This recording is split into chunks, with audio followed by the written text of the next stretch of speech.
So Chris, how are you? I'm fine, thank you. Good. So How are you? I'm good, thank you. Hair's looking good. Oh, thanks. It is looking good. Thank you very much. Isn't it looking good? Yeah, thank you. It's not about the hair. So today we are going to take Chris through a lesson. So Chris, I don't know how much of this will come out on the recording, but Chris, what do you know about the Alexander technique? Oh, blimey, I didn't know there was going to be a test.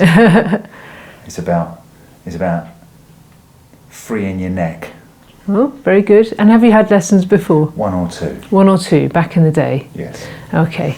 Well, the reason I wanted to give you a lesson on camera is to show people what they can expect here in Reading or in a similar kind of room in London.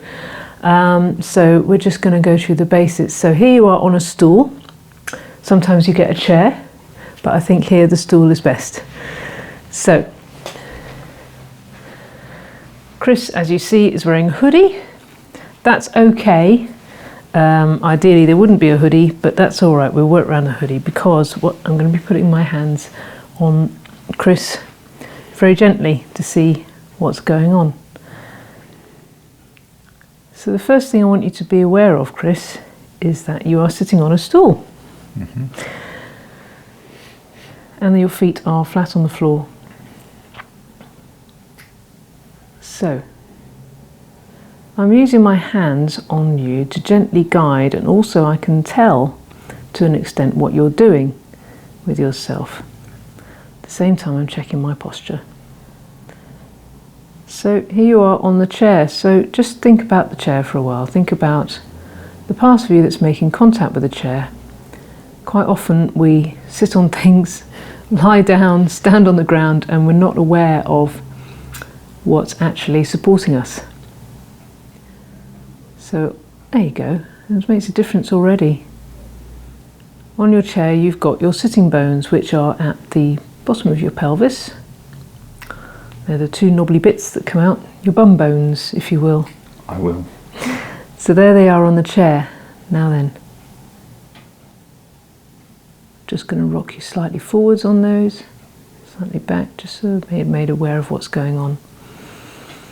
At the other end of this transaction you have your head. So your spine is in the middle. If it were to come out the top of your head, it would come out around here. Where my bald spot is. Wow, it's beautiful. So we're just going to start by being aware of these two ends. And rock backwards and forwards slightly. So if you're doing this on your own, you don't need to rock. You don't need to do the rocking. I'm doing the rocking of the pupil, that's Chris, just to try and make him a bit more aware of his surroundings. He might have come here, he might have run for a bus, he might have had a really busy day, and this is his chance to just calm down and come to quiet. So on the floor you have your feet. Chris has taken his shoes off. That's not necessary really until you get on the table, but it can help you just be more aware of the ground. And it also makes me about 6'4" if I'm wearing them. Ah, does it? So you have to reach a bit more. Platforms. Well, you know. So in a minute, Chris, I'm going to introduce to you the concept of a stimulus, which is a bit like a game of Simon Says. So in a minute, as you might remember from previous lessons, you're going to stand up. And there you go. So if I was to say you're going to stand up, you're making preparations, you're exaggerating, but really, even if you weren't exaggerating, inside there will be tiny little messages going, oh, he's going to stand up, better engage the knees, better engage the feet. So let's start. I'm going to keep my hand here on the back of your neck, and I'm just going to ask you to stand up. I'm inhibiting. You are inhibiting, but in this case I would just ask you to stand up. So when you're ready, stand up. All right. That was really exemplary. Okay. Now When you're ready, sit down. Okay, now I noticed something there. Did you notice anything when you sat down? I didn't know where the stool was. Okay. It's an alien stool. Right, alien stool.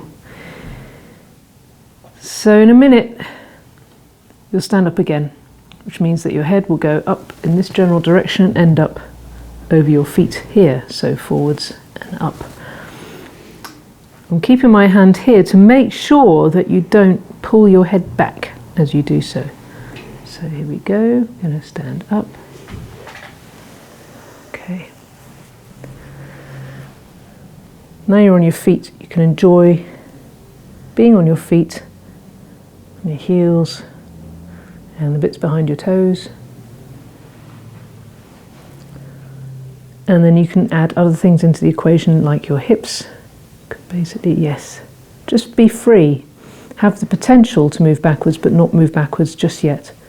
And your knees have the potential to go forwards, but don't actually move forwards.